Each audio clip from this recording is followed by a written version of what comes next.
All right, gentlemen. What type of wine would pair best with an exorcism?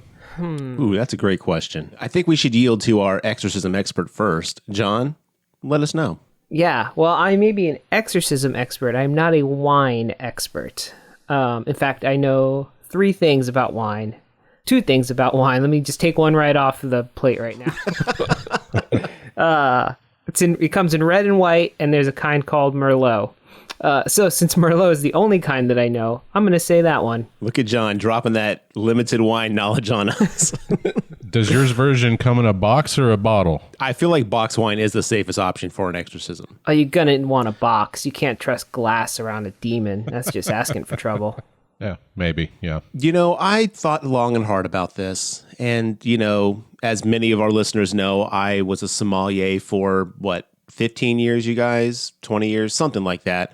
So I kind of thought about what kind of bouquet would I want with my wine during an exorcism. And I really got into what part of the exorcism are we talking about? Are we talking about the part where the power of Christ compels you? Or are we talking about the pre-planning? There's a lot of intricate options that you could go with here. But to be perfectly honest, also being someone that, is steeped in the knowledge of the vineyard, I know dick all about wine. So honestly, I went with a wine cooler. Bottles and James, baby, get your ass in the car. We are doing this. I drank this much. Mom's not gonna like this. All right, that's a good one. I think between the 3 of us, we could open up our own excised grape vineyard because I happen to know a tiny bit about wine. I've been to a few vineyards myself. And the first thing I decided I needed to figure out is what wine doesn't pair with an exorcism. Now, I think a white wine is going to pair better with a seance or a conjuration. It's a little bit brisker. It's lighter. You can keep your focus in on the seance, holding hands. Let's say if you're going to go on a slasher rampage, you might want a nice dessert wine like a Moscato or a Gewürztraminer, because I think that shot of sugar after you kill somebody will get you going again. You know, that sugar rush. Look at this bougie motherfucker here. Okay. That's important. I'm picking up what you're putting down, Mark. Exorcism to me, I think you might want something a little smoky, maybe a little earthy, something that represents the realm of fire and brimstone where the demons may come from, and they'll feel a little bit more invited in with maybe a good Pinot Noir or a Cabernet Sauvignon. Pinot Noir. Yeah. Those are going to give you a nice earthy and smoky element. If I could, I'll just go ahead and throw out one of my favorite vineyards, Becker's from Fredericksburg, Texas. They make an excellent cab. Recommend their bottle of Inverno, or you can try their award-winning Chivot Noir from 2016. Great tobacco aroma to it, and that earthiness that I'm saying the demons will probably appreciate. Now, did it win an award for best wine to pair with an exorcism? Is that the award that it won? Let me check. We've got the San Francisco International Wine Competition, the double gold medal at the Houston International Wine Competition. Yeah. Oh, shit. Double gold? Double gold. But no exorcism pairing awards here, but we can award that. Yeah. Priest tested, demon approved. That's right. For your wine.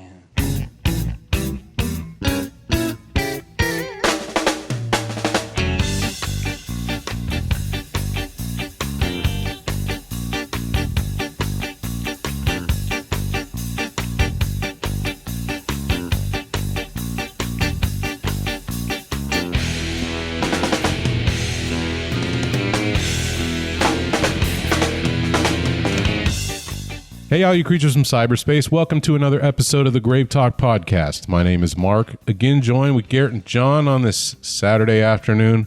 Fellas, we're rolling into the holidays. We're pretty close to Christmas time. How you doing? You feeling the holiday season yet? No. Oh. It was like 82 degrees here pretty recently, so that did not feel very festive, to be honest. Even for Texas, that's pretty hot. In December. It goes up and down here. The Texas weather is all over the map. It was in the 40s though last week, but you're right. It did hit 80 like a couple days ago. So that was unfortunate. But other than that, I'm hanging in there. Day 7 million of quarantine. I've been doing okay too. No complaints. I'm not a big Christmas guy, but I do get excited for the holidays because I love Christmas lights. So I've been excited to see those pop up everywhere. But, I think this is going to be our Christmas episode. I think this will be out like right before Christmas. So happy holidays to all you hooligans out there. Enjoy it. Stay safe. As much as I know we all want to see our family, remember, we're still in the middle of a damn pandemic if you're in the U.S. So be safe, be smart. Let's try to kick this thing in the ass so we can get the fuck back to our normal lives. So happy holidays. I have a question for Garrett, if I may. As our resident holiday expert, I so declare. All right, go ahead. Which of your favorite monsters do you think would be the most into Christmas? Oh, that's a damn good question. Are we talking about like the famous monsters, or are we talking like just horror icons in general? Horror icons in general, your Jason, Freddy, Michael, Universal Classics, any of those. I feel like the Bride of Frankenstein is going to put a little effort into it. Okay. So I feel like she'd decorate. I feel like Frankenstein, not going to be super thrilled about the Yule logs on fire. So he's probably going to bow out. Dracula, kind of keeps to himself. I feel like he's one of those, like, he's kind of curmudgeonly. He's going to be like, I'm not really into this. I feel like Freddy would get down on it. Now, would he twist it to his own machinations? That's who I thought. Yeah. I feel like he has the ability to get into his surroundings, enjoy what his environment is. And I feel like he'd really embrace that. Jason, I don't think he's going to give a fuck. He's going to stay at home with his mom. So true. Yeah, I'd say definitely Freddy or Bride of Frankenstein. Those are the two that we got to really depend on for the holidays. I would concur with those. I feel like Dracula would be that asshole that keeps trying to trick the hot girls under the mistletoe to give them a little bit of a kiss, Oh, he's all rapey. Come on. Mm-hmm. Yeah. Hey, fuck you, Drac. Keep to yourself. Get woke, motherfucker. All right. Will you guys watch anything you want to bring up? Any news, anything like that? I will note that I believe it was Warner Brothers recently decided to release a bunch of their stuff on HBO Max. So we're going to see the Kong Godzilla film coming to streaming sooner than we anticipated. So that'll be pretty cool. We can finally put this matter to bed, hopefully. Who is greater? Well, actually, I take that back. So we finally just have documented evidence that Kong is better than Godzilla. But, so we'll see how that goes. Other than that, theaters are still really pushing for certain releases. So I think we just got to wait from the other stuff. There was a movie that came out. I think I may have mentioned it before, called Come Play. That's on streaming at this time. If you haven't checked it out, it's pretty creepy. It's got a bunch of kids, and it's based off electronics and ghosts, and it's not the scariest thing I've ever seen, but man, it'll do it. I recommend it. I hope that by May 21st, which Godzilla vs. Kong is slated to come out, everybody listening, please note whose name is first in the title. You're going to see me in the theaters if this COVID shit is handled, because I want to see these two Titan kaiju fight it out on the big screen. I'm pretty happy with my 60-inch television at home, but that's not going to capture the epicness that this fight should be bringing us. So hopefully we can get back into the seats come May. I do feel like we'll see a lot of re-releases of films. I think we'll see a lot of films like Dune and stuff like that are coming to streaming services that might also come out at the theaters at the same time, depending on what situation we're in. I do feel like we'll see a couple of these movies get re-released in the theaters to kind of have a big, safe box office. We'll see. Fingers crossed. I just hope that there's still theaters. AMC said they're going to run out of money in January, so that's bad news. True. Yeah. Well, if the fucking Senate will get off their ass, and anyway, not going to get into that. There's plenty of there to get into, but that's not for this show. I will bring up a couple things that I saw. I watched the 1956 Rodan film of the Toho universe. I never watched the standalone Rodan before. It's on HBO Max along with a mini of the Godzilla show era period films. It's okay. It's not bad.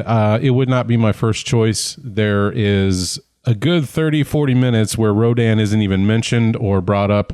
We're dealing with these giant caterpillar creatures in these mine shafts. And then finally we get to see Rodan's egg hatch. And then in the last 15 minutes, it turns out there's two Rodans. And then they both get burned alive by volcanic eruption when the film abruptly ends. There is a decent scene of destruction like a lot of these kaiju films have, great miniature work and things like that, but I feel like there was just a lot of wasted potential where we could have had more of the giant pterodactyl Rodan in his own titular film. Again, it's on HBO Max though, so if you've already made it through all the other ones and you're looking for more kaiju action, that one's available, but it wouldn't be my first recommendation.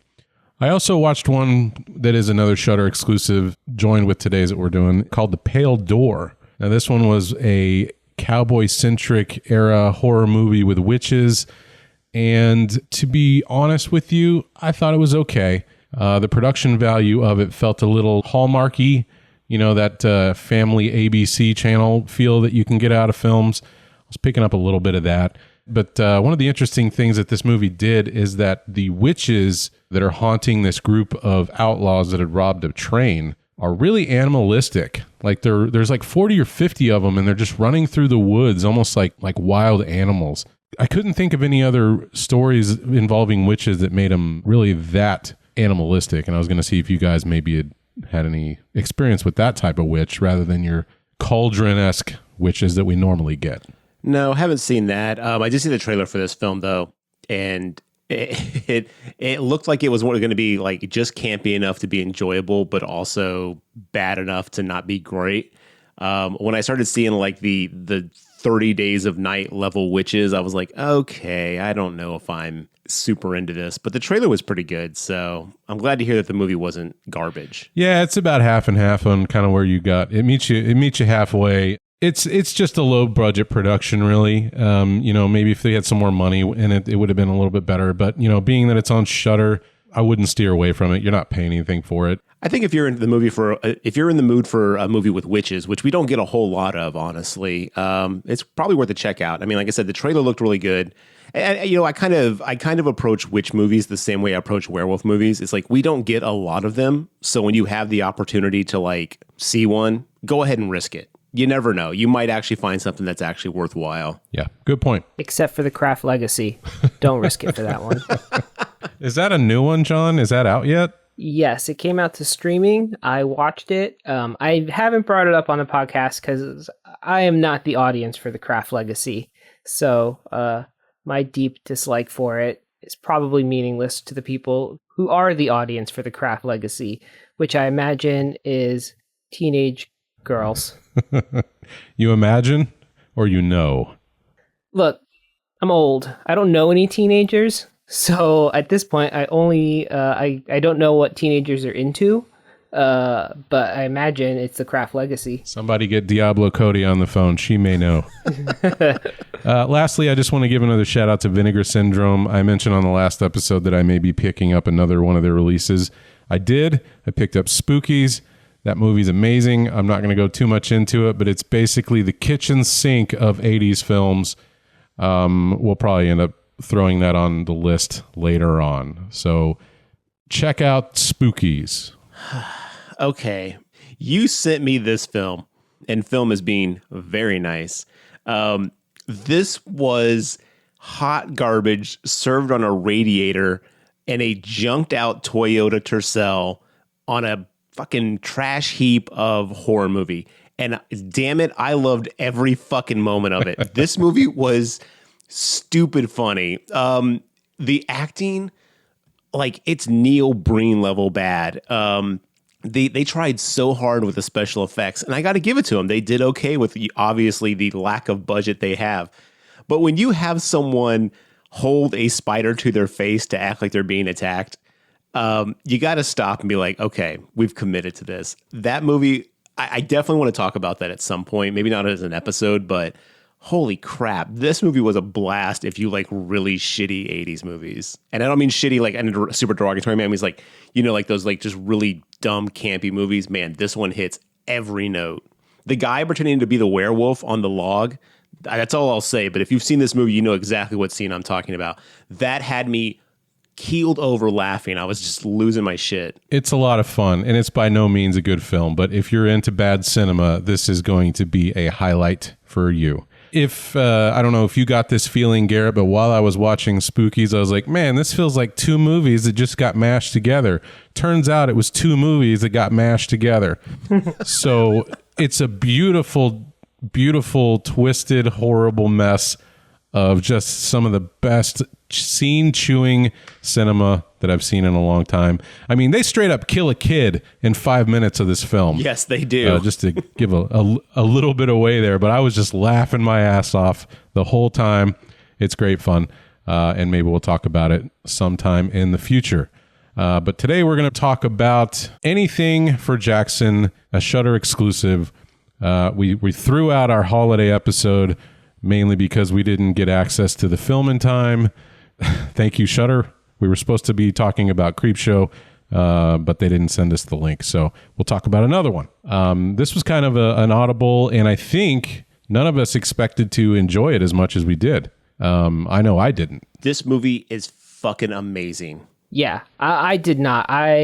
And this is because I go in assuming any movie about an exorcism is going to be trash. I was like, all right, well, this can't be as bad as what's on Amazon Prime. And then within like the first 15 minutes, I was like, all right, I'm hooked. This was a solid movie. Yeah, definitely. This one is brought to us by writer Keith Cooper and director Justin Dick.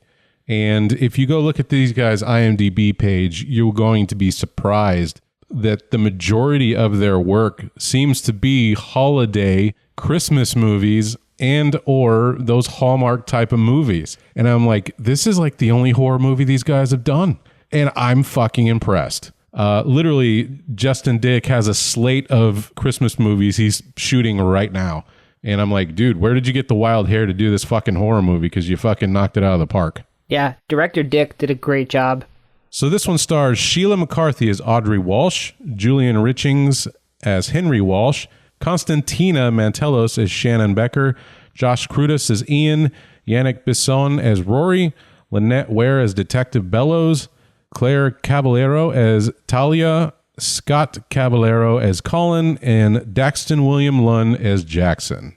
Currently on Rotten Tomatoes, this one's sitting at a 98% with critics out of 48 reviews, 78% with the audience. That's out of 23 user reviews. That needs to be higher for the audience score. I mean, normally I'm on board with audience scores, but y'all are missing something because this is way better than a 78. I think the critics have got it kind of nailed. Mm-hmm. Got to pump those numbers up. Well, remember, that's only saying that 22% of 23 people didn't like it. So that's like what? 4 people. Yeah. And fuck those people, so. Yeah. No back of the box to read off of this one. Obviously, it's a Shudder release. But here's what the back of the Shudder.com has to say about it.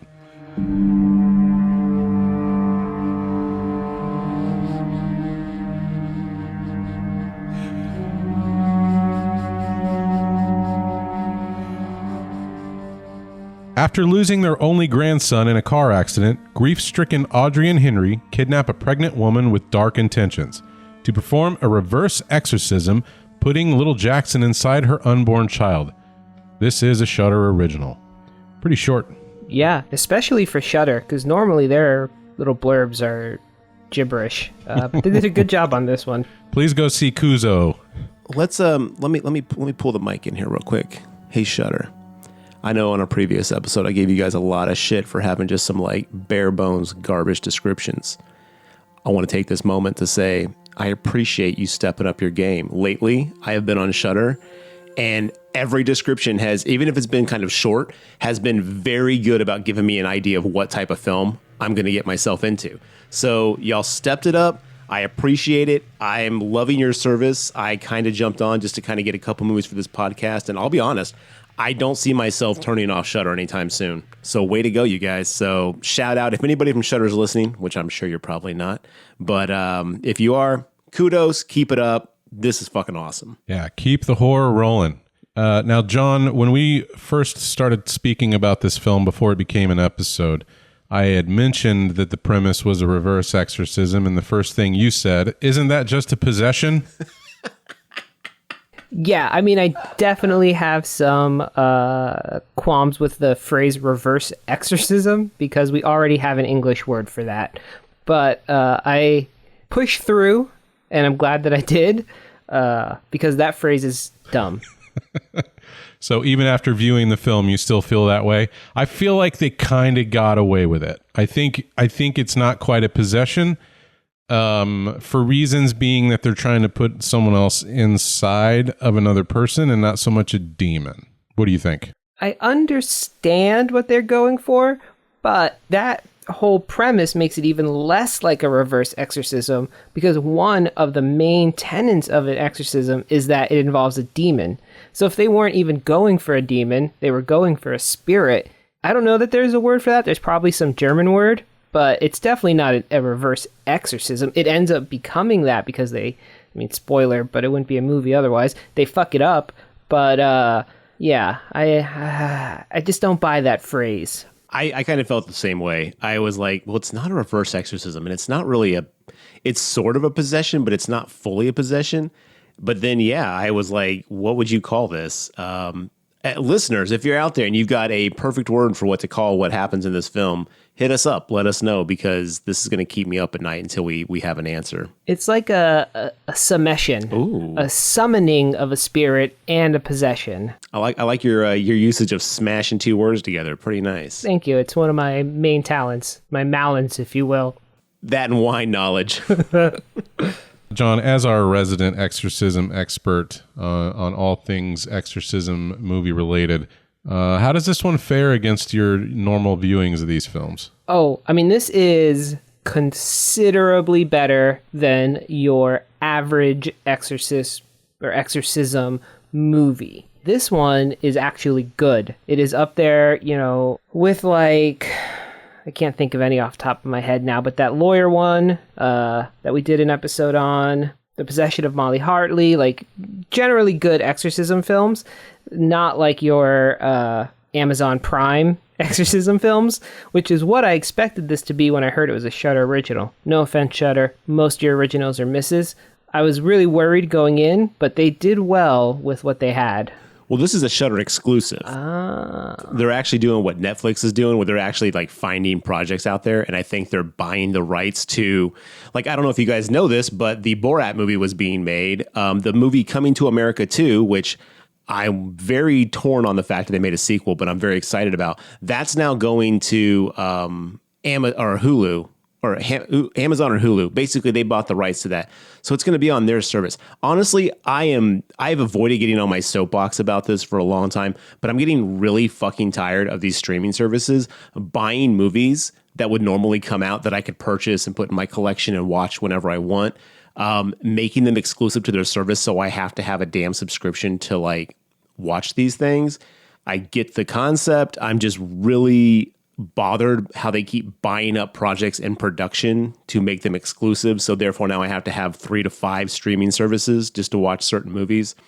Anyway, I'll get off of it at this point, but yeah, this was a Shudder exclusive. So I think they picked this up and just basically made it exclusive to their site, as opposed to them making it an original where they funded it themselves. Fair enough. Maybe that explains why it's so good. I can definitely agree with your sentiment there, Garrett. I think for movies the size of anything for Jackson, complete unknowns, right? I think this is a good way for them to get attention.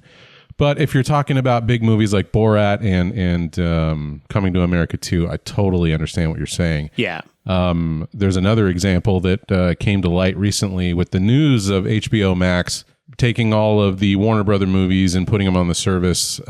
It was revealed that Netflix tried to buy Godzilla vs. Kong to be exclusive on Netflix for $250 million. That doesn't sound like enough money. Yeah. If you think a smash blockbuster movie these days makes 5, 6, 700, $1 billion. I don't know if Kong vs. Godzilla would get to that level, but I think it's going to surpass $250 million. That feels like Netflix really lowballed it. Well, I think Netflix is just buying the streaming rights. They're not actually buying ownership. They're not trying to I don't think that deal was ownership. I think it was just streaming rights, because that was still going to come out on iTunes as purchasable. Oh, okay. Kind of like how HBO Max bought all the Adult Swim stuff. So it's all on there. They don't own the rights to that. They just own the streaming rights. So, but I think there's some parent companies that own the umbrella now. But anyway, God, fucking so complicated. Yeah, I think it's all owned by Warner Brothers. And actually, I don't know if Warner Brothers is owned by somebody, but I think AT&T. Oh, AT&T owns Warner Brothers, because they also own DC Comics now. Because they try to squash some DC Comics stuff, which I'm not thrilled about. But anyway, God, fucking legal aspect of media is just a mess. DC Comics, can I just, I'm going to really take us off the rails here. So I signed up for Marvel Unlimited and the DC Comics version of that. And I got to tell you, DC Comics really needs to step their game up because their service is trash compared to Marvel Unlimited.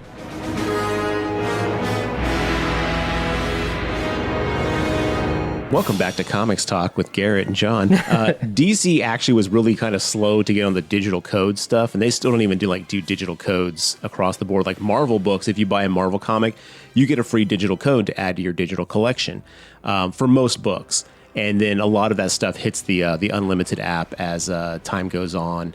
DC still to this day is very, I don't know if they do it yet, but a lot of their stuff is, they don't offer codes. Like you can buy their stuff digitally, but you don't get a free code with your book. So DC's always been very slow to pick up on the whole digital market and properly embrace that. Now they do put their stuff out on, Comixology and things like that on time. But yeah, they've always been a little bit behind the curve on that. Yeah, I'm talking they don't have a lot of their own back catalog, and I don't know what the rights situation is there, but I was looking for The Killing Joke wasn't on there. They actually, to be clear, they have none of their trade paperbacks on the DC universe or whatever they call it. So if you're looking for that, don't sign up for that service. Good to know. But back to movie talk. But back to anything for Jackson. I think that's going to be the catchphrase for this movie, of this episode. All right, listeners. Well, before we jump into this fully, we just want to say up front that this is a new film. So if you're looking forward to it and want to be spoiler free, go watch it and then come back and listen to us dissect it. It's a great film. Highly recommended, I think, from all three of us. So just to get that out of the way, check this movie out. Yeah, there's no Shyamalan type twist, but there's a lot of things that happen in this movie that not knowing that they're going to happen really does accentuate and add to the moment. So this is one of the few ones I will say, definitely try to watch it before you listen to this episode. But then be sure to come back and listen to the episode because, damn it, we need those listens. How else are we going to get sponsored by Shudder or Alamo Drafthouse Chicken Strips or DC Comics or Becker's Wine Vineyard or any of the other sponsors who don't know that we exist? $15, little man. Put that shit in my hand. Let's get into the plot if you guys are ready, because this started up with the old couple at the beginning.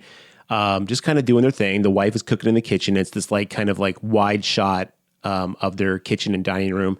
And the old man's at the table. And what are their names before I just call them old man and old lady for the rest of the episode? Audrey and Henry. Okay, Audrey and Henry. And they're just kind of, having polite conversation. And then out of nowhere, at the 2-minute mark, if even that, she's like, all right, get ready. Here she comes. Or here they come. And bam, within the first 3 minutes, we've already got a full-on abduction of a pregnant woman. That hit me out of nowhere. Yeah. And I think one of the main best parts of this movie that gives it all of its charm are the characters of Audrey and Henry and the exceptional work that those actors do playing those characters. Because, they are superficially this sweet older couple. You look at them and you'd see them interact and be like, man, I wish those were my grandparents. And they're taking that same real, just grandparently charm and applying it to this horrendous situation, and it works so well. The way that this movie plays itself is almost like a straight you would be forgiven if you just kind of jumped into this without seeing the abduction portion happen and not realize you're watching a horror movie, right? It feels almost like this could be on any other regular channel outside of the horrors. Yeah. I have a question for y'all I'm still struggling with. Is this movie comedic? Because it feels almost like a black comedy, but it's not. There's no jokes. But the situation, I guess, besides its horribleness, but how they frame it, I don't know. Some of it felt funny. I definitely think it had moments that were supposed to be humorous to provide levity at the time.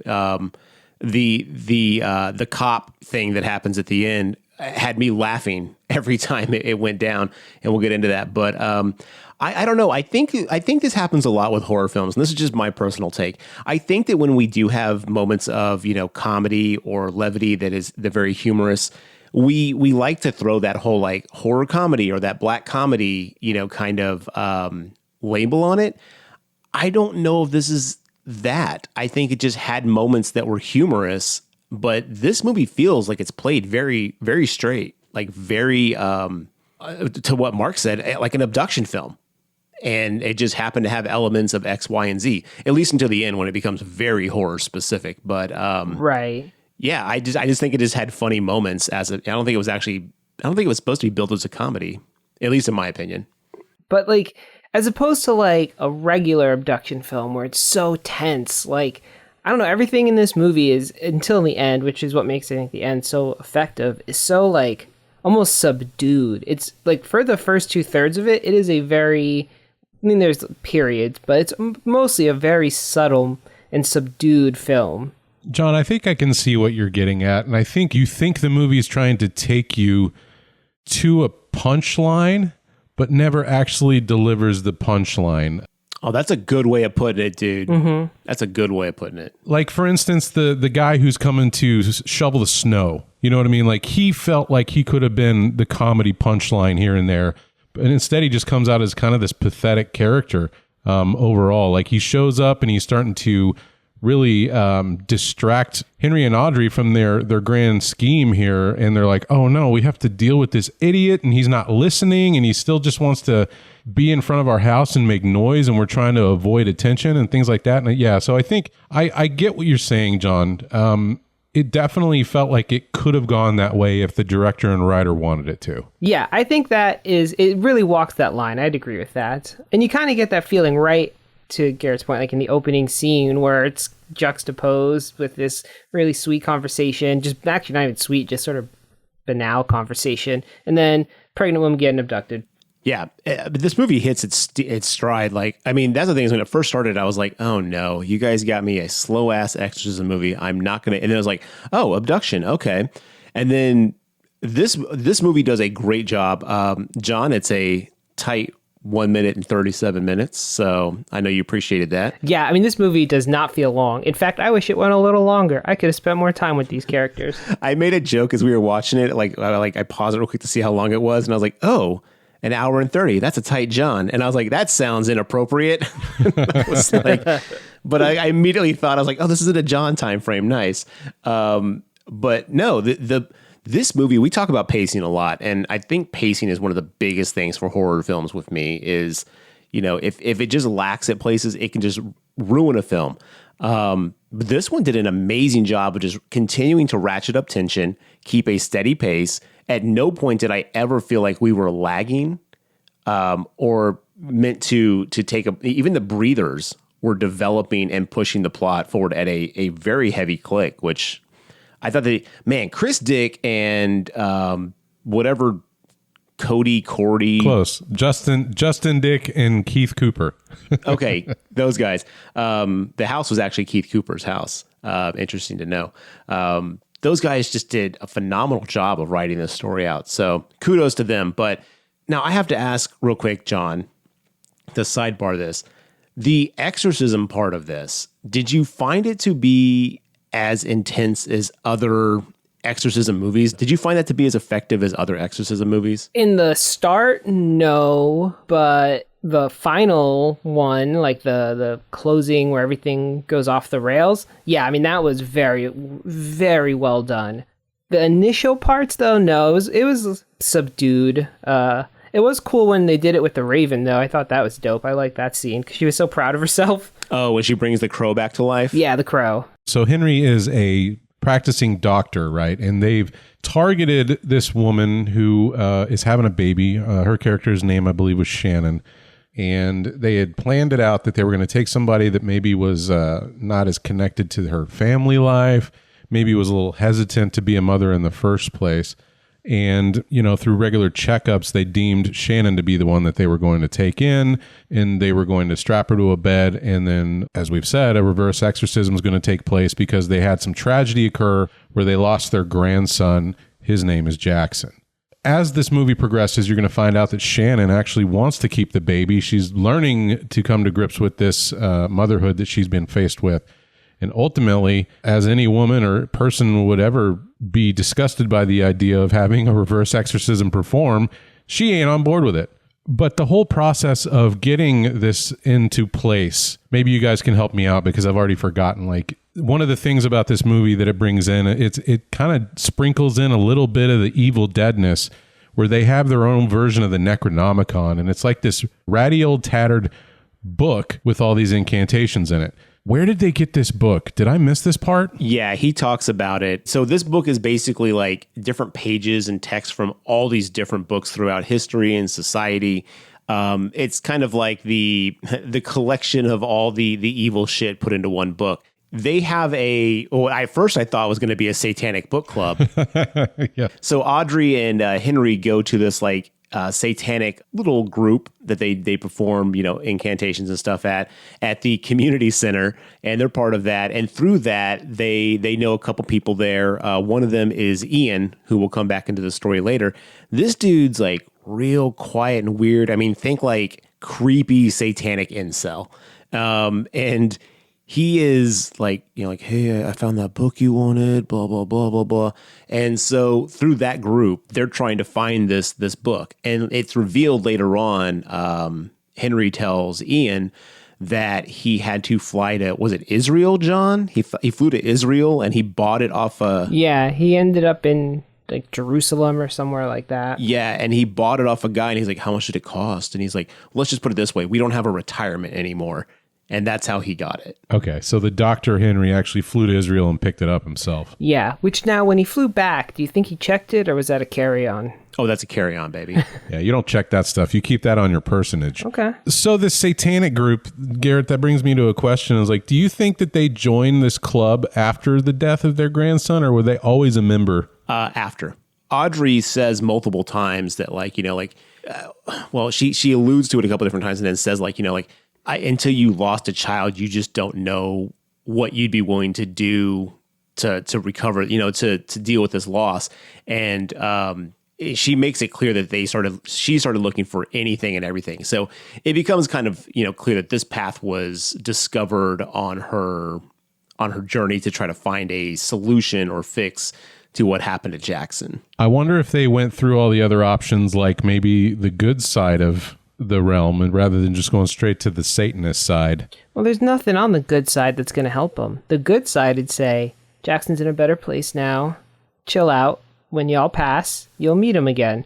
Assuming, you don't fuck around with demons and end up in hell. So the good path got nothing to offer him. They probably, quick Google search and we're like, nothing here. And boom, shot off to the dark side, if you will. Well, as a doctor, do you think he tried to look at a cloning? Do you think that was an option as well? Or do you think they just went straight to Satanism? Oh, cloning. I didn't think about cloning. That would have been a very different movie. But, he's not that kind of doctor. He's an OBGYN. I don't think they're experts in the cloning field. Also, he seemed old-fashioned. So, yeah, he definitely was. I think he's. I think he went straight to Satan. Straight to Satan. Yeah, as one does. That's your first stop after any tragedy. So, John, out of the hundreds of these movies you've seen, has there ever been one that goes right? I mean, not just exorcism in particular, but anybody that ever starts mucking around with the occult or Satanist texts, it's never a good thing. I don't know why they would think this is the correct path. This will get us him back and everything's going to be hunky-dory. Here's the thing, Mark. It's biased data. They're not going to tell you any stories about the good, right? That's not exciting. Yeah, we exorcised a demon and it went perfectly fine. Worked on the first exorcism. Nobody died. So that's maybe they think ours is the one that's going to work. We're going to be the untold success story. Because no, out of the hundreds of these that I have seen, someone always dies. There's always death. And in fact, if you know anything about a cult, there has to be a sacrifice. And they don't just mean a crow. People are dying. Human sacrifice. And Ian knows that right away. Oh, yeah, for sure. So they've retrofitted their house to have soundproof rooming, so no one can hear Shannon screaming as she's in captivity. That was such a great scene when they were testing that. So they had Shannon and they just let her scream and scream and scream.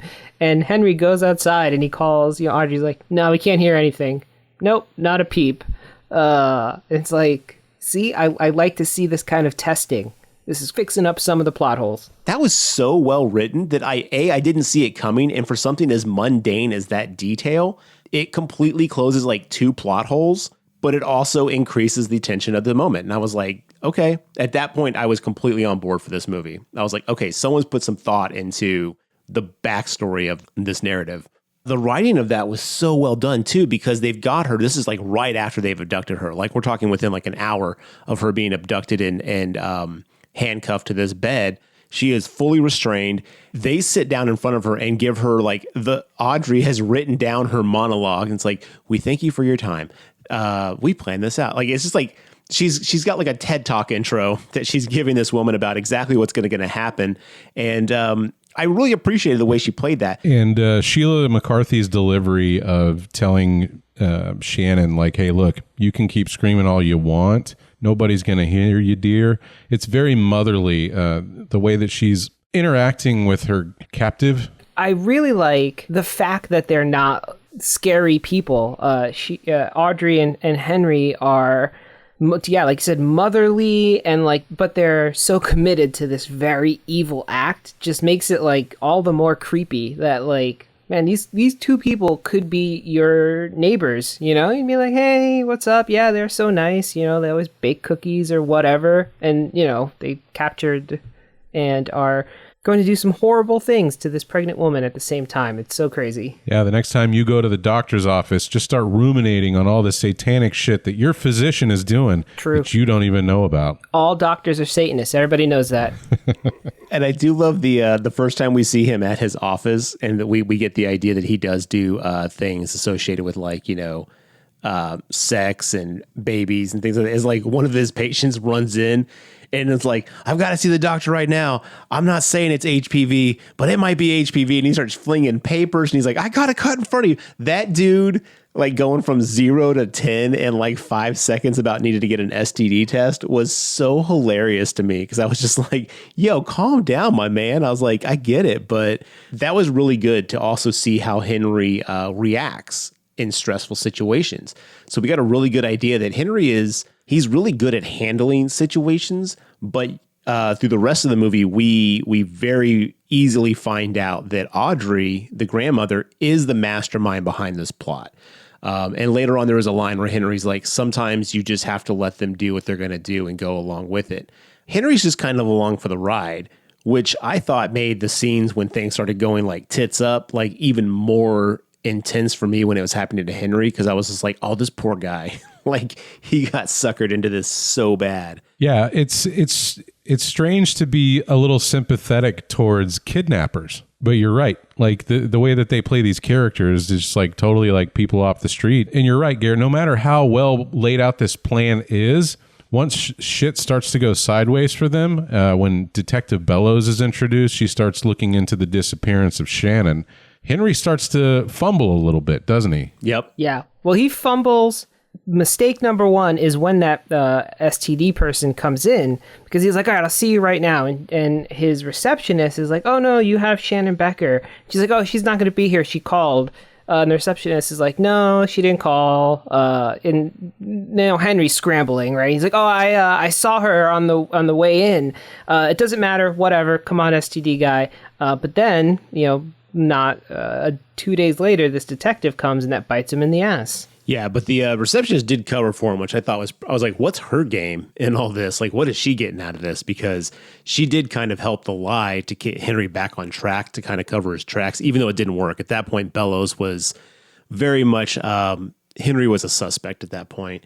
But right before that, I did love when they first try to, they're testing to see if they can use this Necronomicon type book, to see if it's going to work. And they cut their hands and they put some blood on her. They've got her like IV'd up, Shannon, in the bed.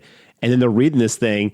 And it's funny because like they're kind of doing it the best they can. I was like, this movie's like the equivalent of watching your grandparents try to like program the VCR. And you kind of feel like you feel a little bit bad for them. You're like, I want to help. But you're also like, nah, you guys got this. Like, so it was like this great moment of like watching them try to do this like this satanic ritual. And I'm like, yeah, good for you. And like, oh, no, you got to hit the reset button. Henry, the pregnant lady, keeps blinking 00:00. But I think they did a really good job of capturing that to really show us that they were amateurs. And later on, when Ian pops up again, he calls them out on that. He's like, y'all are dicking around with shit you were not ready to deal with. The discovery that this stuff is actually working is also an aspect I enjoyed. Audrey resurrecting that dead crow and being like, oh my God, it works. This is going to all work out for the best. And it's like, I don't think so, but I appreciate your optimism here. Well, Henry reacts that way. He's like, oh my God, it works. And she's like, I've been doing this all morning. And he's like, what? And I was like, yo, what town do they live in where they're just like dead animals everywhere? She's like, I'm just going to go around reviving everything. Yeah, that was funny. And I like there's a scene right after they do, the scene Mark was talking about where they actually do the ritual and they fumble through it. And then they go out to drink coffee and their yard is just filled with crows. And Audrey's like, do you think this is because of what we did? And Henry's just like, yeah, this is because of what we did. And I totally like that scene too. It was just such a little cutaway scene, but it added so much character. He wants to reply with, of fucking course it is, you idiot. But like he's being very nice to her still. And it's just like, yep. Right. As Mark mentioned, there is a character named Rory who basically sweeps their driveway. It's up north somewhere. This is filmed in Canada, but I think it's supposed to take place in the States. Because when they're talking about abortion earlier in the movie, he mentions like, oh, if you go to a different state, it's legal there. But Rory is there to sweep the driveway. And at the very beginning, Henry's like, oh, no, we're good. We don't need this for a while.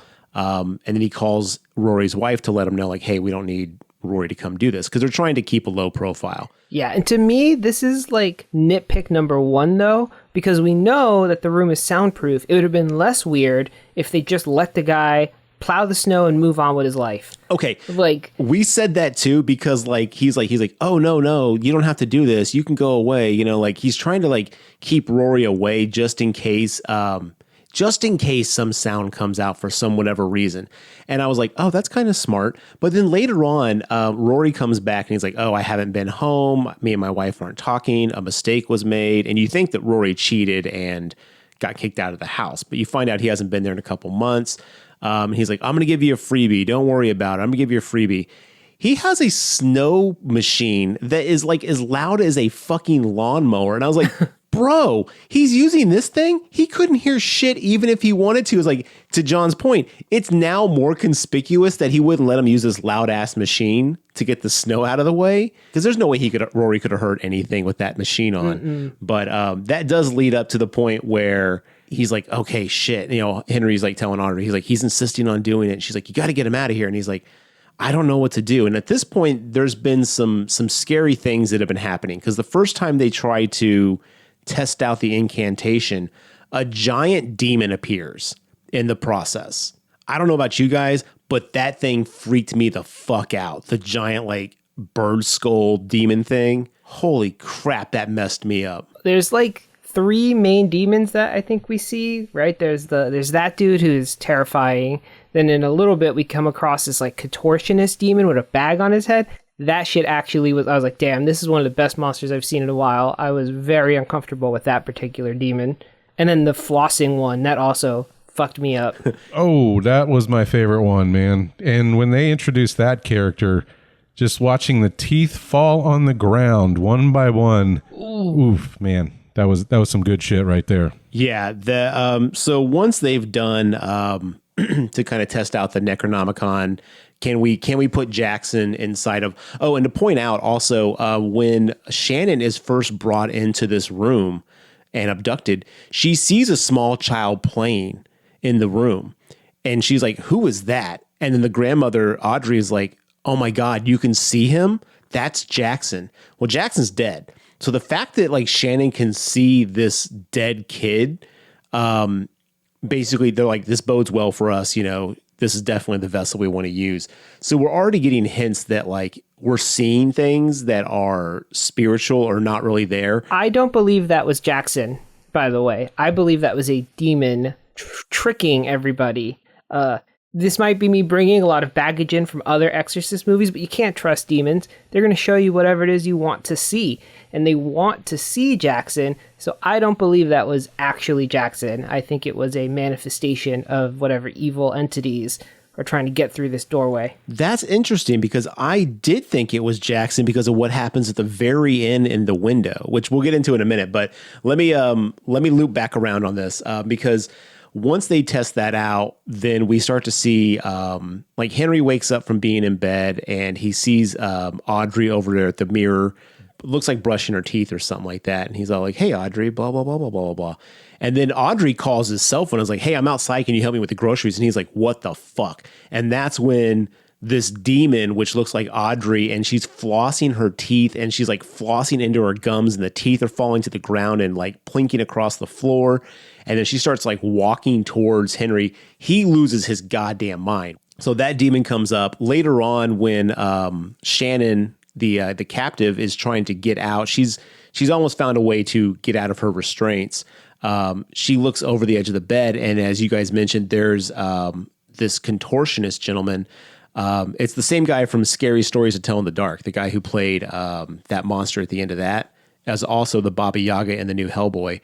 That guy gets around. He's a really famous contortionist. He's got like a plastic bag over his head and he's like screaming and sucking air into it. So like, and he's like contorting all over. So at this point, we know there's like full on a demon invasion. We later find out through the plot that they only did half the incantation. So what they've done is they've opened the door. So different demons and malevolent spirits are now trying to get into Shannon's baby to get the fuck out of wherever they are. Don't go mucking around with shit you don't know about. You get the experts in to do it. And clearly that was Ian. Yes. Should have started with him from the get-go. So they know it works and they're like, okay, this is what we're going to do. We're going to plan to go ahead and complete this. At some point, because they mentioned that Henry had mentioned the book to Ian, trying to find this book when they were first looking for it.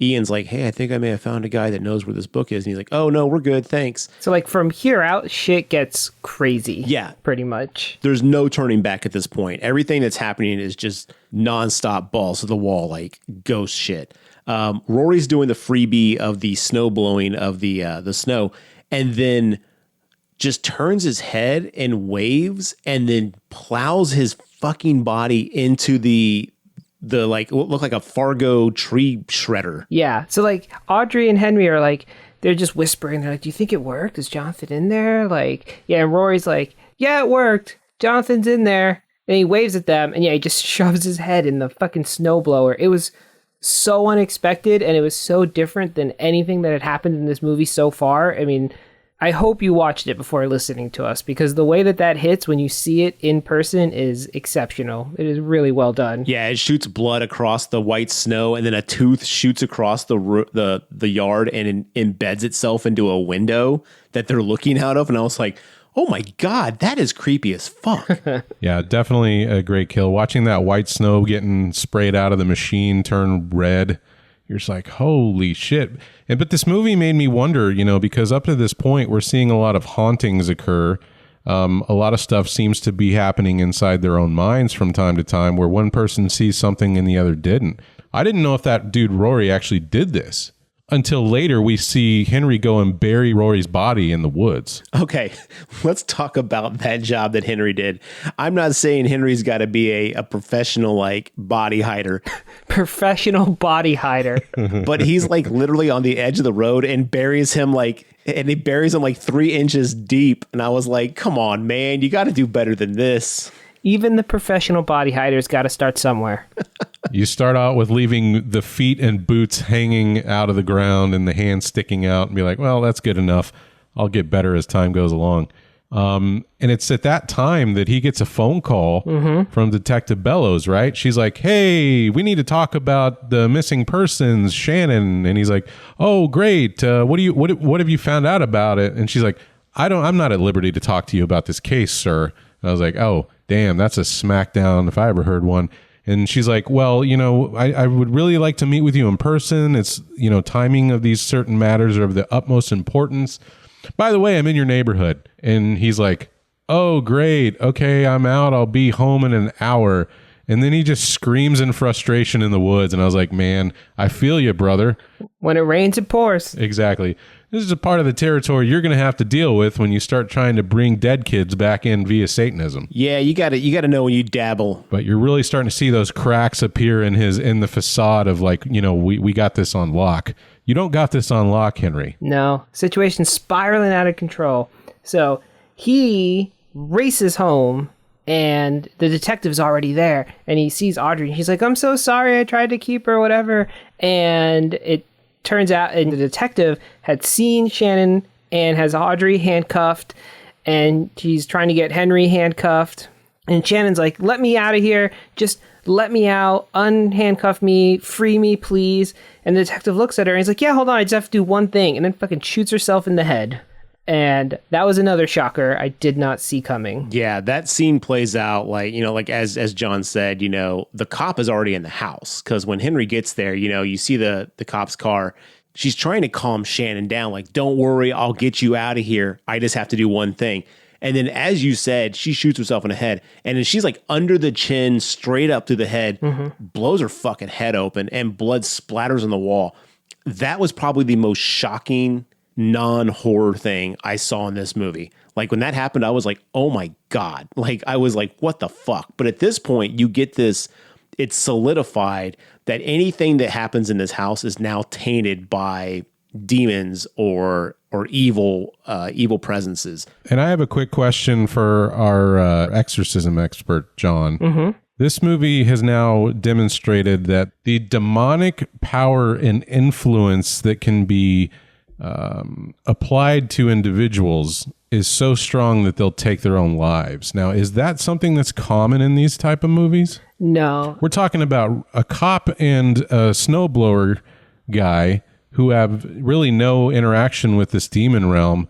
This is all Henry and Audrey's doing at this point. I think maybe they would be under an influence to do something crazy like this, but random strangers coming in? It's not impossible, but normally it's for people who spent a long time. Like just being on the premise for like an hour is not normally enough. Like what you generally see are people like the demons will show them visions, or they have the ability to influence what they see and hear, like sensory things, but like actually just outright controlling other people's actions.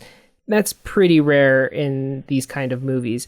Normally either like the demon does the killing or it tricks the person into doing it themselves, but not like outright just possessing them essentially and doing it for them.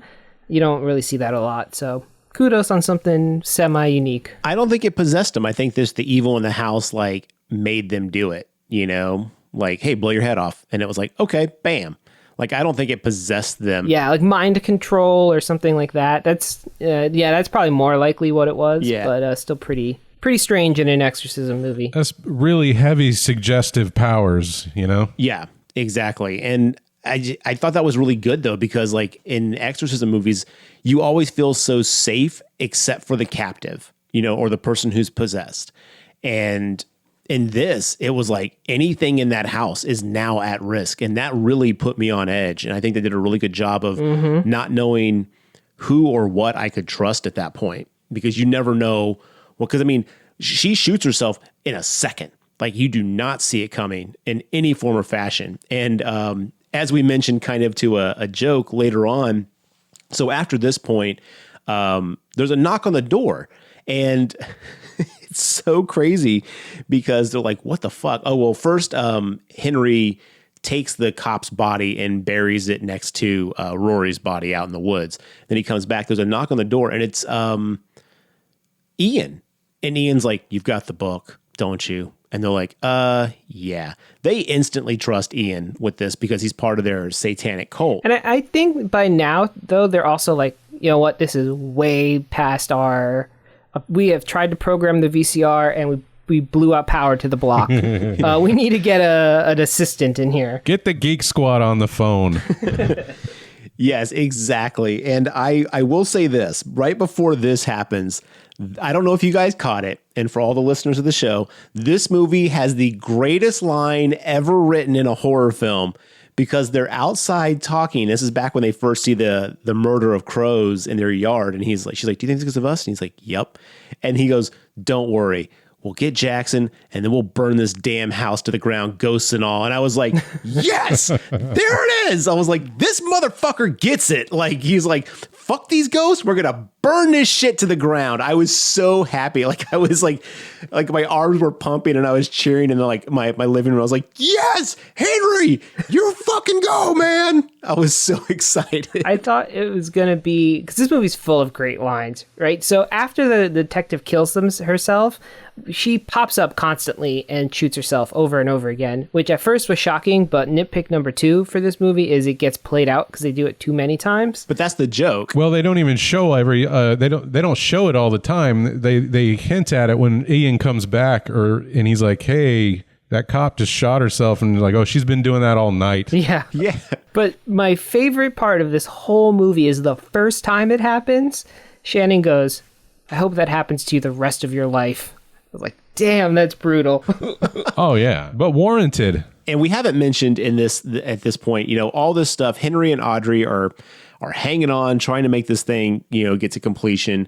They're dealing with the challenges that have popped up. Ian has now popped up, and he now knows they have the book. He's seen Shannon captive, and he's like, "Okay, you guys fucked up." Ian's like, "Okay, I'll help you guys. I'll help you guys finish this thing because you summoned." They're like, "Oh, we did this one right here with this guy. It says that he can bring back spirits." And he's like, "That's Surgot." And I was like, "Surgot, the fresh maker."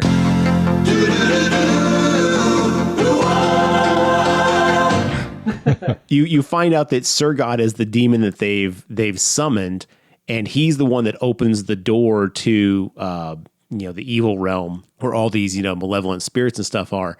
And so he's like, "You only did it halfway. You have to finish this, blah, blah, blah. I can help you." And they're like, "Cool, help us." And then, he's like, "I want the book and I want 10 grand. And they're like, "Done."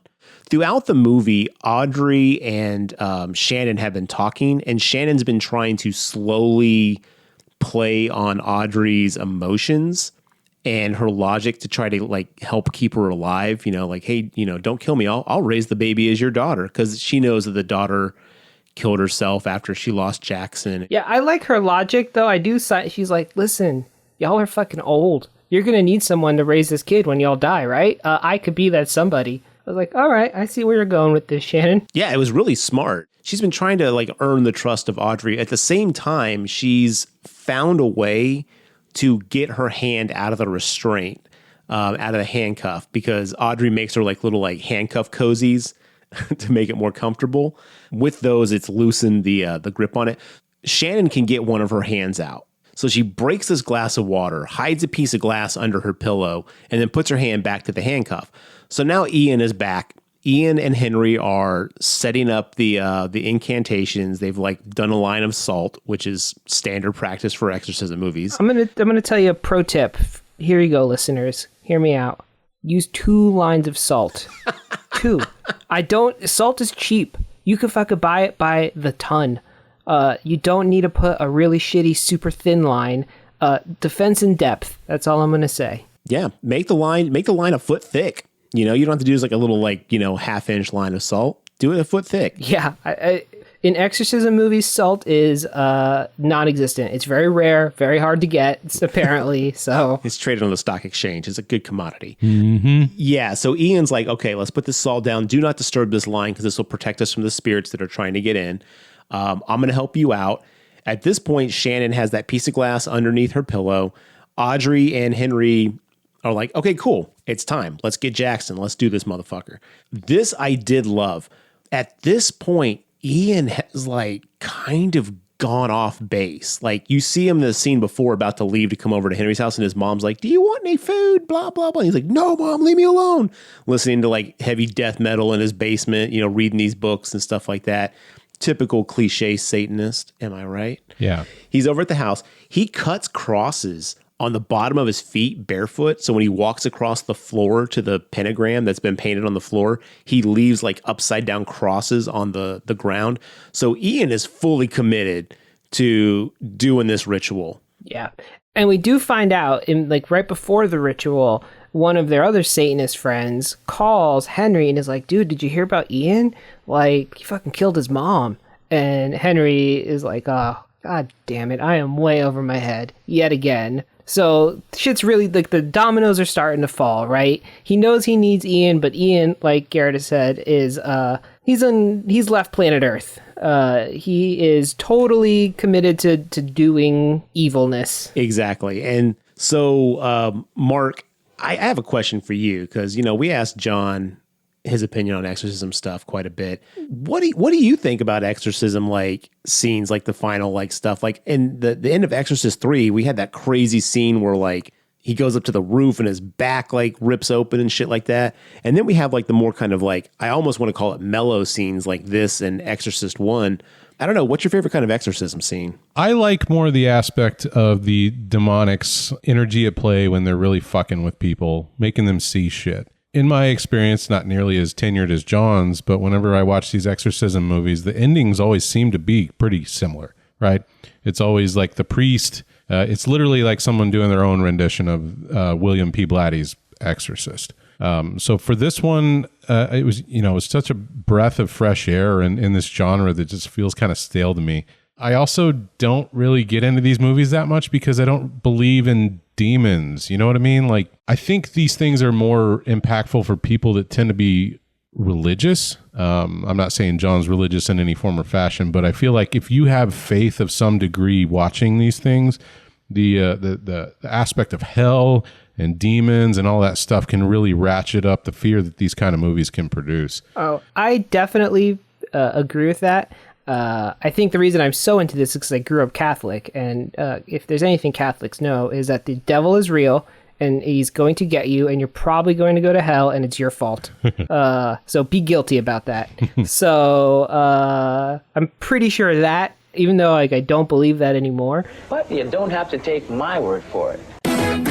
I don't believe in that anymore, but I'm sure it's in my like psyche, right? You can't grow up in that environment and not. I mean, I'm sure the practicing Catholics would say that is not it, but the church has gotten nicer in the last few years. Yeah, it's in there. It's in your programming, right? It's deep in there, so it still comes out from every time to time. Mm-hmm. See, I don't know. I'm not religious, but I find that stuff with demons and like ancient spirits and monsters and stuff like that, I don't know, that stuff really resonates with me because, well, I don't believe in the religious aspect of it, like I don't know, it just becomes so historical in its mythology that it seems plausible, not like in the reality of it, but just in the sense of the movie, I've never second guessed it. Mm-hmm. And I think the other thing I like about these films that makes them so kind of scary is that in like a slasher movie or whatever, you could be like, oh, these people are so dumb, I would never go into the forest or whatever. You can kind of like, that would never happen to me.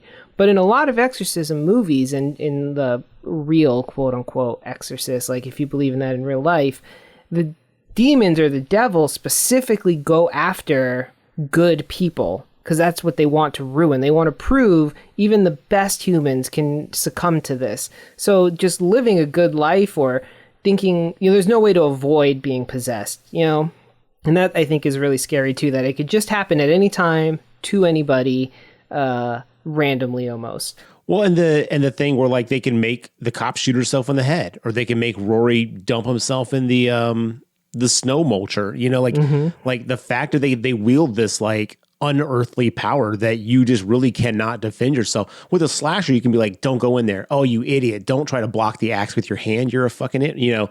Like with this, like, what do you do? Like you're very defenseless against this stuff. And I think that's always way more scary for me because we don't know what the power set is of Surgat. And they don't know that they've opened a door to all these malevolent spirits and all this stuff has come in, because as this final scene is going, all the spirits, all the like ghosts and stuff show up. We didn't talk about one of the creepiest fucking ghosts. The trick-or-treater. Oh, yeah. There's a scene where Audrey's at home alone. This is the first time she's seen the ghosts. There's a knock at the front door, and she opens it up, and there's a little kid in a ghost sheet and has a little, like, you know, pumpkin pail, and it's like, trick-or-treat. And she's like, this isn't funny. She's like, trick-or-treat. And she's like, go away. Like, don't come back. This is not a joke. Trick-or-treat. She closes the door on it. From the back door, she hears a knocking. She goes to the back door. It's that little kid. And we're talking like within a second of her closing the door. It's on the back door. And it's like, trick or treat, trick or treat. And she's like, this is not funny. Starts freaking out, closes the door, looks over to her right. It's outside another door right there. She runs up the stairs freaking out. Then this little ghost is inside the house. This little kid ghost is inside the house. And it's like, trick or treat. And she's like, go away. And Shannon's like, who are you yelling at? Then it goes in the elevator because they have like an elevator because their daughter was in a wheelchair. And this little kid goes in the elevator. And then when it gets to the top, the ghost is the size of like a 7-foot tall person under a sheet going trick or treat. And I'm just like, fuck this. I almost had to turn it off at that point. I was like, I cannot deal with this nonsense. But also it goes back to the point of if anyone shows up at your door at any time of year and it's not Halloween and they say trick or treat and they've got a bucket, give them some goddamn candy. Like, don't hesitate. Just do it. You're just asking for trouble if you do not oblige this level of insanity. You're inviting tricks into your life. Give them candy. I want candy, bubblegum, and taffy. Just do it, man. Like, it's so crazy that, like, I mean, I get it. You may not have candy, but like, give them something. Give them a cookie. This is why I always have cookies in the house. You never know. But anyway, yeah, I wanted to bring up that ghost because that was fucking scary. But so all these demons and ghosts are trying to, you know, as this ritual's going crazy, the pentagram on the floor is lighting up. Ian is like, it's working. I'm going to make this happen. Audrey is next to Shannon on the bed, who's now gotten her hand out. Shannon grabs Audrey, pulls her down, and puts the glass up to her throat. And she's like, I'll kill her if you don't let me out of here. Henry's like, oh shit, I better let her out of here. Ian's like, don't you fucking do it. Because Ian is like, we're seeing this demonic thing through. He's full on like, this is what I've got to do. And he also made the, earlier in the film, before they started the ritual, he did make a comment to Henry as like, dude, if you hesitate in any form or fashion, we are all going to die here. Like, this is all hinging on you being able to do this ritual of getting Jackson inside the baby. Yeah, good point. Right. The guy's name's like Sargoth, the Defiler or whatever. How much defiling do you have to do for your name to be the Defiler? Like, don't fuck around, Henry. Oh, it's a lot. Yeah. I mean, let's be honest. You know, we know of Harvey Weinstein as Harvey Weinstein, and we know what the shit he did. He's not Harvey Weinstein, the Defiler. Yeah, he hasn't even gotten that nickname yet. So you've got to do a lot of defiling to basically get that nickname to stick. Vlad the Impaler. You know how much impaling Vlad had to do? So at least that much is what the Defiler did. Henry, keep your shit together. So yeah, so at this point, everything has just gone sideways. It's gone egg-shaped. Henry is fighting with Ian. Shannon is fighting with Audrey. Shannon gets out of the cuffs because the key is dropped. Audrey gets up because Shannon didn't actually cut her throat, but Ian is like going to put a stop to this, stabs Audrey right in the stomach with a big ass fucking knife and kills her. And Henry's like on the ground with Audrey going like, oh my God, you know, hang in, we'll get through this. All the demons are fully in play. They're all running around the room. Ian is trying to complete this process. Shannon manages to get out of the bed and is like up against the wall as Ian gets drug off by this like maniac in a straitjacket who like starts eating his face, and Ian is like, no, and he gets pulled out the room. At this point, Shannon's like up against the wall, like yelling at Henry, like, come on, let's go. And everything's still going crazy in the room. Right. And it's like things have gone buck wild because Audrey died completing the ritual, right? Because all that had to happen is someone needed to die. So when Audrey died, she became the vessel, and now the devil or whatever is here and fucked Ian up. Shannon is like, I gotta get the fuck out of here. And then, man, I think Henry gets the worst fate. Oh yeah, this right here, like I was like, oh, how are they gonna play this out?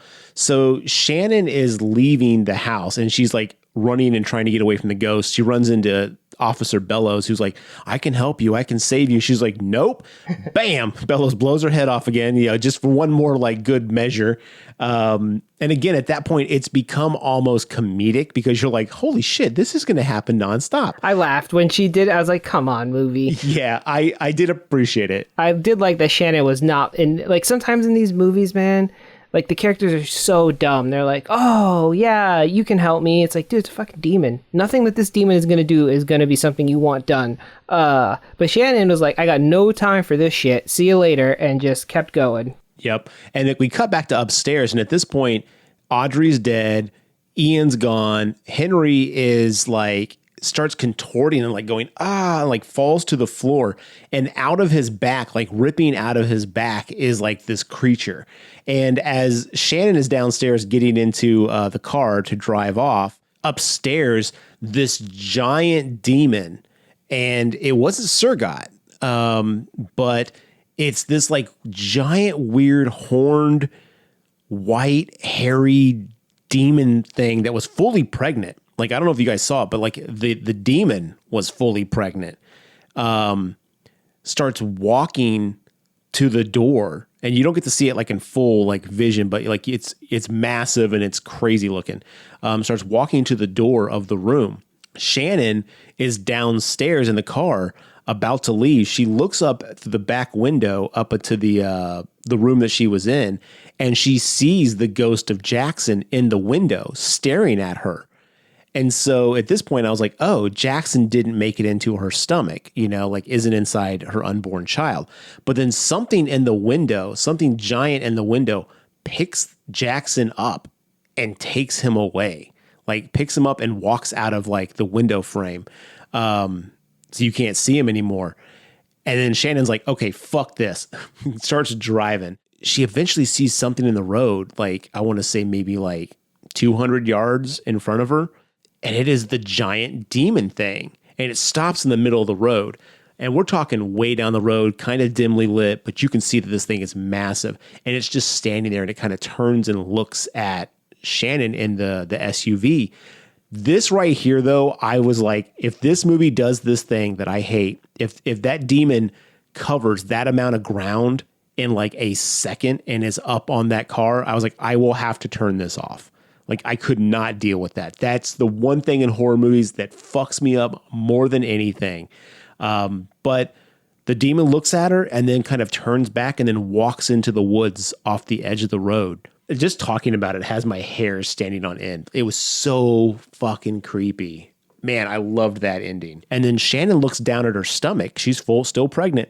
Looks down at her stomach, kind of sighs, and then the movie ends.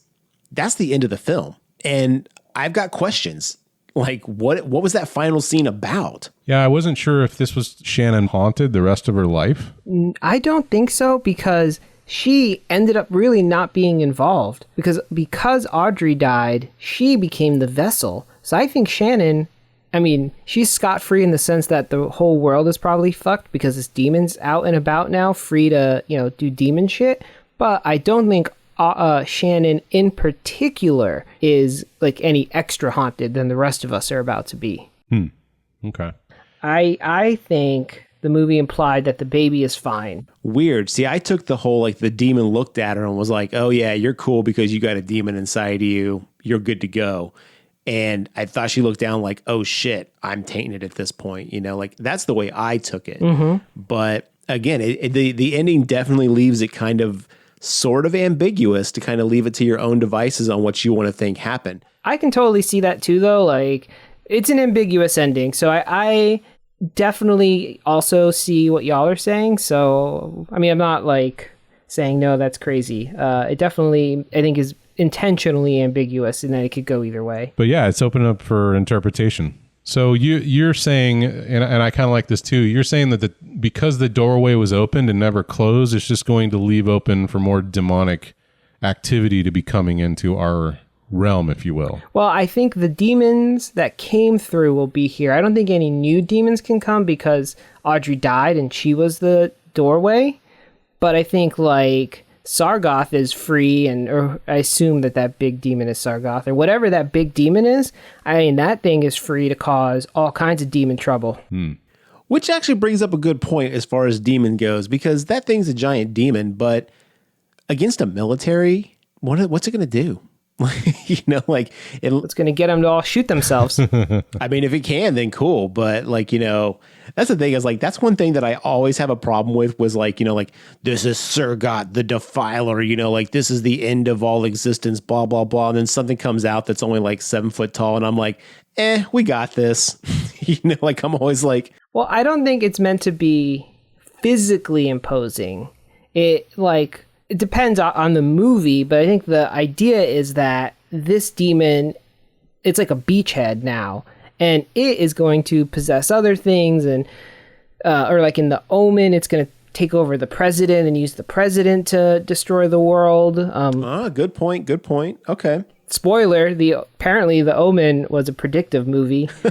Bing, bing, bong, bong, bing, bing, bing. So what it does will be different, but I don't think the goal is Sargoth himself is going to single-handedly, physically impose his will on the planet. Yeah, I mean, I think that those movies kind of set it up to feel that way, but I think you're right. I think just having those presences existing in our realm is enough to basically cause enough sheer horror and havoc. But I also think of the end of the new Hellboy, where the demons actually come out and it's they're fucking world killers, and you're just holy shit, so to see this, again, I know budget and things like that, but this movie is fantastic. This was one of the few films that we've watched recently where I'm I would buy this instantly. And again, another instance where I'm I would buy this film right now from you, but I can't. Instead, I have to subscribe to a streaming service to be able to watch this film at this point. Agreed. This movie, 5 stars, is awesome. This is actually, for those who follow me on Letterboxd, I gave it 4 stars because of a couple of nitpicks, but point being, incredible movie. Highly recommend it. I gave it 5 out of 5 pentagrams. Ooh. I think one of my lingering questions that I have with this movie is surrounding the character of Jackson himself. If we're to believe that it is the actual boy Jackson and not some sort of demonic projection, why would Jackson be bumming around his grandparents' house? Why was he present? Why wouldn't he be in heaven? Because, if you imply that we're using Satan and his wills to get this exorcism going, then why would they have access to Jackson's soul? Let me ask a Catholic question of you, John. Isn't the idea that the moment we're born with original sin? Aren't we always isn't that a religious thing? We're born with sin automatically. So yes, but Jackson is old enough he would have been baptized. So that's the point of baptism, is it clears your original sin. I have never been baptized. Yeah, I guess assuming he was baptized, right? That is a big point. But technically, if you are a baby and you die unbaptized, you go to purgatory in Catholic mythology. Well, maybe that's where Jackson is. Maybe he's in purgatory with all these malevolent spirits, and he sees his grandparents trying to find a way, and he's like, "Oh shit, Grammy and Grampy are on it. I'm gonna kick it over here just in case they find that they break this code wide open." But see, you're not supposed to be able to leave purgatory. That's the... Yeah, purgatory is not Earth. Yeah. It's not like you're just bumming around the Circle K, waiting to get into heaven, Strange things are afoot at the Circle K, Mark. It's really weird, man, I don't know how into purgatory we want to get, but theoretically, if you're an adult and you die, you're tortured until you burn away enough of your sins that you can go to heaven. Or if you're an infant or someone who's never heard of Jesus or had the opportunity, you are suffered in purgatory for all eternity, but your main punishment is you don't get to bask in the glory of God. So I don't know how much of a punishment that is. What the fuck? Are you serious? That is messed up. Yeah. Yeah, he's right, though. Are you too young to have basically been brainwashed by this shit? Guess what? You're fucked. Deal with it. Ugh. Well, in the ancient days, in early Christian mythology, they were even more hardcore. Babies just went to hell. Oh. And if you never heard of Jesus, hell. Born before Jesus, hell.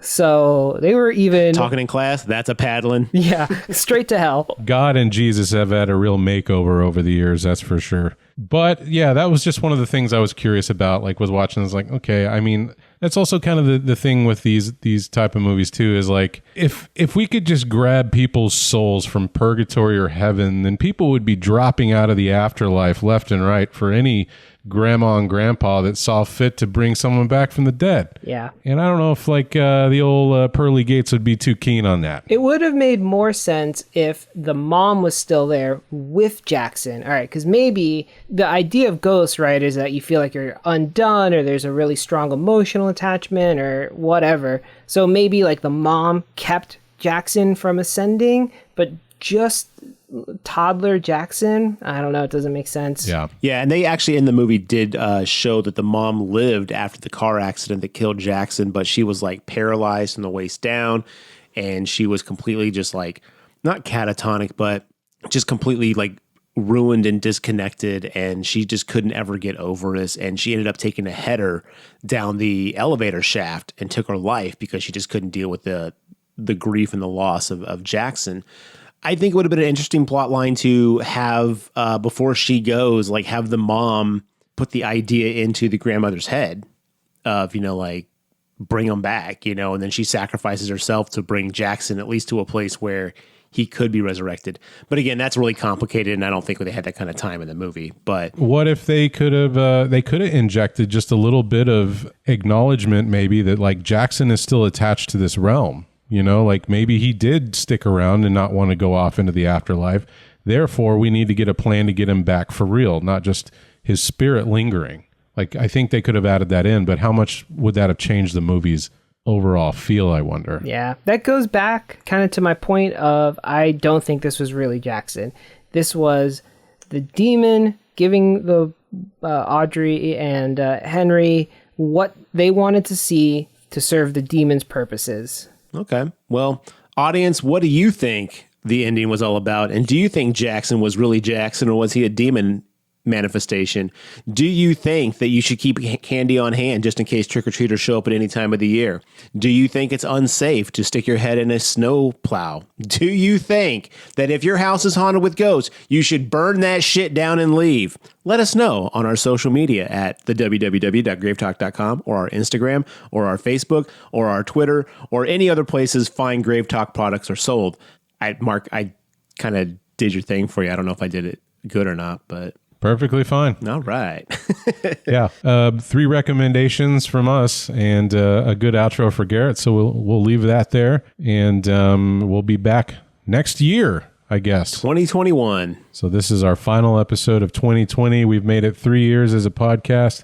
We'll try to bring you some more interesting and fun episodes in 2021, and hopefully we can all go outside and do this in person someday. Dude, we should do a live show. We'll have like 2 people in the crowd. It'd be worth it. Oh, yeah.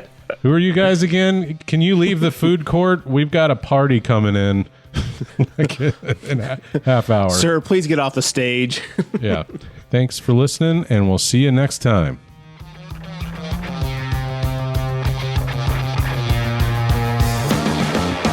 She floated home in fried, wide-eyed amazement. She shared the afterlife with other ghouls on a rock-hard pavement. She wished the world was kinder still. She had nothing but time to kill. Trapping